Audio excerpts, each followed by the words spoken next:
I say, when you lose it like that going into the corner, it's tough to save. That wreck started going in the turn. You could see it on the film. That wreck really started as he turned in. Right. He got loose, he chased it, and finally there was just no more chasing and it turned on him.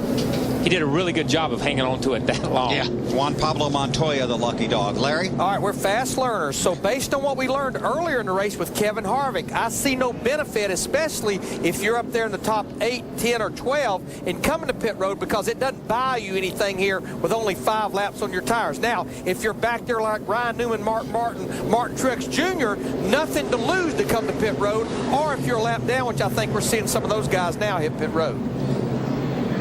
So there you see them heading for pit road. The leaders stay out. 103 laps to go. Tony Stewart leads at Chicagoland. You're watching NASCAR on TNT.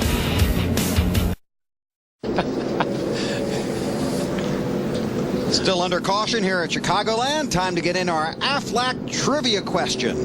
Aflac! Goes Biffle's car. At which 2 tracks has Jeff Gordon not won a Cup Series race? Okay, Chicago's got to be one. No, he won it last year. Won it last year. I did know this one. Yes, you do. Didn't Pahonix used to be one? Then what? Pahonix. Phoenix. Phoenix. Yes. I love that commercial. It did used to be one. Yeah. Phoenix and where?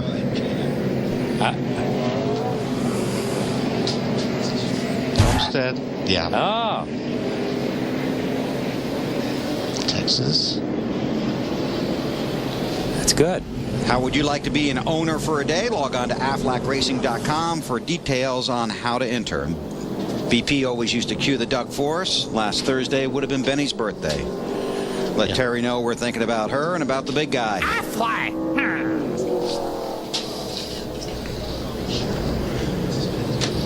Field has gotten the 1 to go. We'll get the green this time by. See, Jeff Gordon stopped, Denny Hamlin stopped, Carl Edwards stopped. There are 17 cars on the lead lap. Montoya was the lucky dog. On board with Mark. Looking ahead at Denny Hamlin. Hamlin looking back at Mark Martin. Mark in a backup car started at the back of the field after a crash in practice here on Saturday. Make sure everybody's properly in line this time.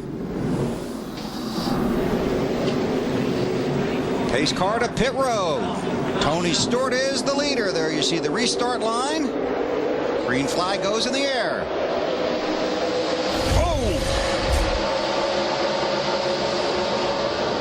Mears busting a move there. Gets the position from Earnhardt.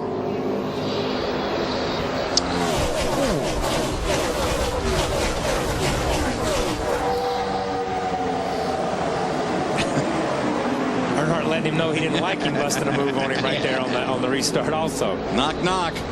But hey, that's fair game. Yes, it is. You leave the right side open and somebody catches you sleeping. Might get mad, but it's all legal. And this front stretch is so wide, it leaves the outside open once you get to the start-finish line. And Junior spun the tires when he went after the throttle. That's why he left that lane open, is because he got the rear tire spun. Went down the racetrack just a little bit. And you can pass to the right on the restarts, but not to the left. It is just amazing me sitting up here in the booth how bad these cars drive after restarts on cold tires or on new tires. It doesn't make any difference. You know, usually even after 15 or 20 laps at most places, when the tires cool back off, they have grip for a couple of laps. But these guys have to set their cars up so free at the beginning of a run, so as the weight or as the fuel does run out and they get a little nose weight, then the car doesn't get overly pushy and overly tight. Truex and Sorensen trying to fight their way back to the front. This pit news is presented by Subway Restaurants, and here is Matt Yoakum. Bill, the theme in NASCAR for 60 years is family. Lisa and husband Craig Smokestad work on Nextel Cup teams. Craig is a car chief for Brian Bitters. Lisa has been a tire specialist at Hendrick Motorsports since 1999. They met while Lisa was on college break, watching her family race at their home track in Minnesota. In '93, they were married and moved south to Charlotte. After a stop at Kenny Schrader's race team, they landed at Hendrick Motorsports. You see, on a typical weekend, most first-time fathers, like Craig, just has to call home to check on his wife. At Daytona, he just had to walk 20 or so pit stalls, but that'll change next week because this is Lisa's last race weekend. She's due around Labor Day to give birth to their first child. No names picked out yet, but people have, Bill, already started picking out gifts. Thanks, Matt. It's pretty wild back in here. This is a good example of why they say cautions breed cautions, because you get everybody back in, and look, we can call this whatever you want to, but it's a gaggle, okay? And it's 3 and 4 wide at the top of the racetrack to bottom, and the tires are really making these guys feel a little bit more comfortable now, even though they're halfway out of control. But this is a scary time in any race. Getting back to the point you made a minute ago, you really, and I hate to say this with you two guys sitting here, but sometimes the drivers really don't get enough credit for how good they are at what they do, because the conditions basically appear to be fighting against them, you know, every foot on the racetrack. You don't, it's hard for us to explain how bad these cars are driving right now. I mean, you're running 200 miles per hour down the straightaways, you know, $170, $180 through the corner. And I mean, you are saving your life every single lap, every single corner. I mean, you know, you're on the verge of out of control. And you've got 42 other guys around you that are in the same boat. And you're running as hard as you can trying to pass people. It's kind of like if you live in an area where there's snow and you leave your driveway and you've got snow tires on. Obviously, you've got better grip and you feel more comfortable. Or you leave your driveway with a set of slicks on. You know you're not going to make it very far. And the point is, these guys start and they know right off the bat it's going to be like driving on ice with slicks, and they've got to do that for another 30 or 40 laps. And then it could go to the point where it gets so tight that neither end turns. The front doesn't turn and the rear doesn't turn either. Mears working on the back bumper of Earnhardt. Kurt Busch watches in that 2-car. Now it's Earnhardt up the track here. Yeah, Earnhardt had enough of the 25 car being on his rear bumper, so I think he went to the high side, and you can see, I mean, you can see him struggling with the steering wheel right there. Go down into turn 1. And this is where you got to be really easy with the steering wheel because you're already close to the wall. I'm going to tell you, down here in 3 and 4, when he goes to the top side, the racetrack almost looks rough, watching him inside the car bouncing around. Talking to some of the guys in the garage, this track is getting bumpy. It's getting bumpier, yes it is. So the winners will do that to a racetrack. Did you feel that when you're out there in Wally World, that it's a little bumpier? Yeah, there was a bump in turn 1 that I don't remember being there. It's actually a pretty big bump in turn 1. Marty? Well, guys, Dale Earnhardt Jr. currently in 6th, and he talked about the chassis handling on the race car. He said on new tires, we're not good, and he told the guys, I'm worried about that. To be honest with you, if we're in a short run late in the race, we'll be in trouble. If we're in a long run, we'll be okay because they're excellent on older tires. I talked to Max Siegel with DEI this morning about what's going on there. Of course, Budweiser will not go with Dale Earnhardt Jr. That news came out this weekend. Max said that he hopes to, and in fact expects to, sign a new driver within the next week and a half and make an announcement around Indianapolis who that new driver might be. I asked him if that would be Kurt Busch. He said, all I can tell you, he's very, very high on the list, and Kurt Busch was at the DEI shops earlier this week. Matt? Casey Mears runs in the 7th position, Marty. He concurred with what Larry Mack said earlier. Clean air is your friend, and Casey says in clean air his car is great, but if he gets within a car or two of another car, he says his car just really slows up. No side bite whatsoever. One reason why he was really up on the wheel on that last restart, trying to pick up anything he can. Man, these cars all over the place. Hey, Marty. Yes, Weber. Who are they talking to? Kyle Busch. Thank you.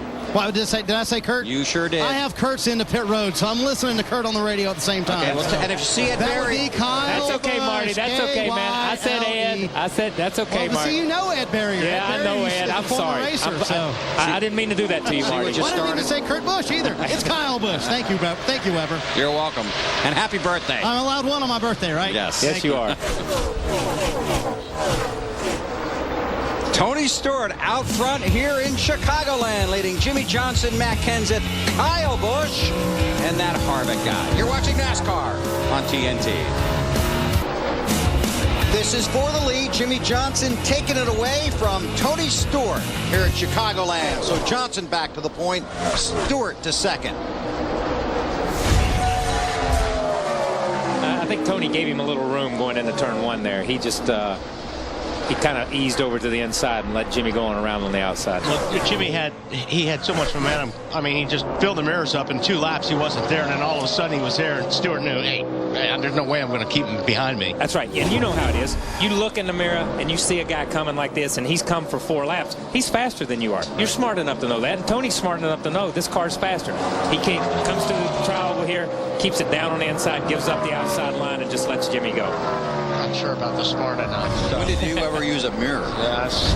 Come on. Jimmy Johnson out front. Let's go through the field, starting with Matt.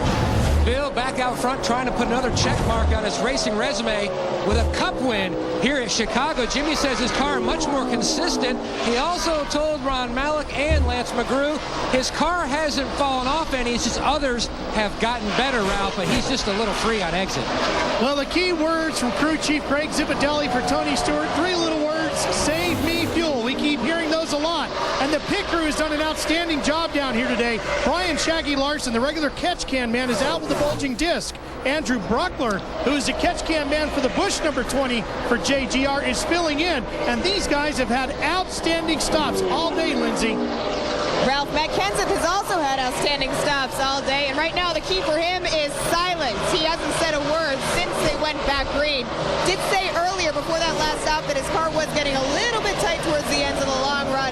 Last night he went to watch his son race late models where his son came in 5th, so Matt Kenseth is hoping to end up in the front today, Ralph. Well, about 20 car lengths behind Matt Kenseth is where you'll find Kyle Busch sitting in 4th, and car number 5 has spent the entire afternoon inside the top 5.